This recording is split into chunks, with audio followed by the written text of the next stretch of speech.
অষ্টম শ্রেণীর ছাত্রীকে শারীরিক নির্যাতনের অভিযোগ কাকার বিরুদ্ধে। চাঞ্চল্য হরিহরপাড়ায়। অভিযোগ, ঈদের দিনে এক প্রতিবেশী কাকা ওই ছাত্রীকে ফুসলিয়ে ফাঁকা মাঠে নিয়ে গিয়ে তাকে শারীরিকভাবে নির্যাতন করে বাড়ির পেছনে ফেলে রেখে পালিয়ে যায় বলে অভিযোগ।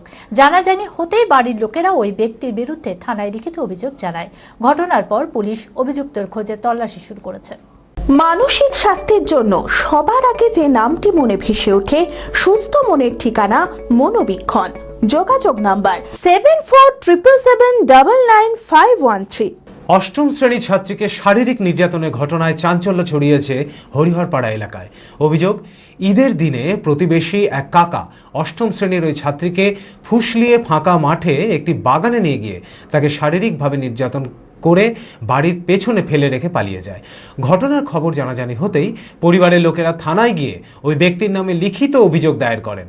অভিযোগের ভিত্তিতে হরিহরপাড়া থানার পুলিশ পুরো ঘটনার তদন্ত শুরু করেছে। যদিও এই ঘটনার অভিযুক্তের পরিবার এবং স্থানীয় মানুষেরা দাবি করেন ওই ছাত্রী এবং তার মা মিথ্যা অভিযোগ করে ওই ব্যক্তিকে ফাঁসানোর চেষ্টা করেছে। আমার মেয়েকে জোর জবরদস্তি তুলে নিয়ে গিয়ে মাঠের ভিতরে একা পেয়ে বিভিন্ন জায়গায় কামড়াইছে, তারপরে ওই সব জায়গায় হাত দিয়েছে, কামড় দিয়েছে, রেপ করেছে, তো ধর্ষণ করেছে। করার পরে বলবি নিয়ে বললে মেরে ফেলবো, সবাইকে বললে পুলিশ যদি কাউকে তাহলে তোকে মেরে ফেলবো, এখানে জঙ্গলই শেষ করে দেবো। তাই বলেছে। আমার মেয়ে ভয়ে কাউকে বলেনি।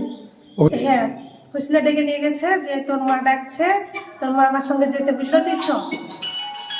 হ্যাঁ, জামা কাপড় খুলে নিয়েছিল, দিয়ে চিৎকার করেছে, কান্নাকাটি করেছে। তারপরে অনেকক্ষণ পরে আমরা বাড়িতে ফোন করলাম, খোঁজাখুঁজি চলছে চারিদিকে।